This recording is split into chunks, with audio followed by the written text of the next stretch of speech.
টানা বৃষ্টিতে জলমগ্ন বনগাঁ, বিপর্যস্ত হয়ে পড়েছে জনজীবন। পরিদর্শনে পুরপ্রধান সহ কাউন্সিলর। বঙ্গোপসাগরে গভীর নিম্নচাপের জেরে শুক্রবার রাত থেকেই টানা বৃষ্টি হচ্ছে উত্তর 24 পরগনা জেলা জুড়ে। টানা বৃষ্টিতে সপ্তাহের শেষে বিপর্যস্ত হয়ে পড়েছে জনজীবন। বৃষ্টির জমা জলের সবচেয়ে খারাপ পরিস্থিতি বনগাঁ পৌরসভায়। পৌরসভার অধিকাংশ ওয়ার্ড জলমগ্ন হয়ে পড়েছে।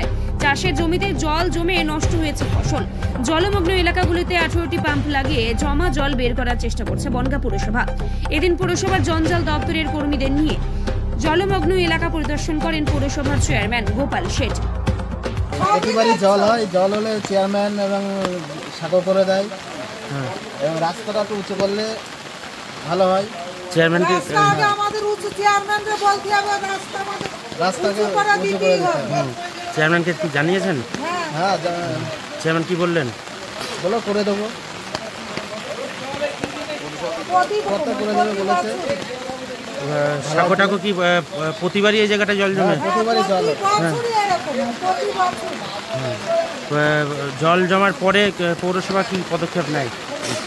মানে ওই সাঁকো ফাঁকো করে দেয়, চাল দেয়।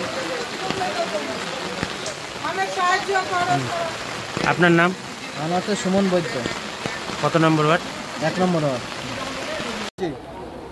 বনগাঁ পৌরসভার বিভিন্ন ওয়ার্ডে পকেটের সমস্ত জল জমে বাড়ির মধ্যে জল ঢুকে গেছে।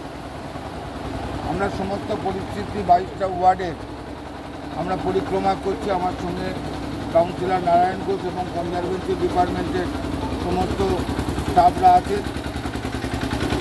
আমরা সেই যেখান থেকে জল বের করতে পারবো সেখানে যেখানে মোটর লাগানো হচ্ছে, আর যেখানে যেখানে ড্রেনটাকে মাটির ড্রেন কেটে দিয়ে বেরোচ্ছে নদীর জল এবং ওয়ার্ডের বিভিন্ন জায়গায় জল একদম সমান হয়ে গেছে।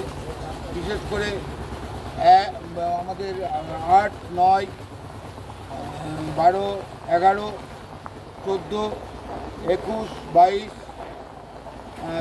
আমাদের 20 নম্বর, 19 নম্বর এবং ওপারে ছগড়িয়া 6 নম্বর ওয়ার্ড এবং আমাদের বিভিন্ন 1, 2, 3, 17 সমগ্র কম বেশি হয়েছে, কিন্তু ওগুলো বেশি হয়েছে। সমস্ত নদীর সঙ্গে এক হয়ে গেছে। আমরা অবজার্ভ করছি এবং প্রত্যেককে বলেছি যদি কিনা বাড়িতে কারোর অসুবিধা হয় আপনার কাছাকাছি যে শেল্টার আছে লোকাল, সেখানে গিয়ে আপনারা উঠুন। আমাদের স্টাফরা আছে, তারা সঙ্গে সঙ্গে ব্যবস্থা করবে এবং আমরা খাবার ব্যবস্থাও দুবেলা রেখে দেবো।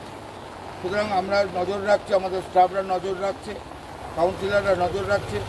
আমরা চাই যে বনগাঁর কোনো মানুষ যাতে কোনো রকমভাবে অসুবিধায় না পড়ে।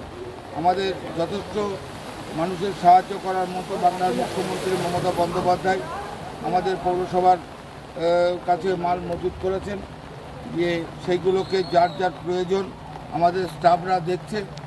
স্টাফরা দেখে নিয়ে সেই বাড়িতে গিয়ে ত্রিপল পৌঁছে দিচ্ছে। আমরা শুধু মাত্র কাউন্সিলররা সেই জায়গাগুলো দর্শন করে আসছি, পৌরসভার স্টাফরা তাদের কাছে ত্রিপল পৌঁছে দিয়ে আসছি।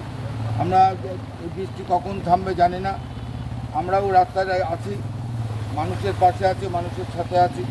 বনগাঁ পৌরসভা এই জল মোকাবেলা যে বিভিন্ন স্ট্যাগনেন্ট জল সেগুলোকে সরানোর জন্য বদ্ধপরিকর। আপনার নাম? Gopal Sheth, chairman Bongaon municipality.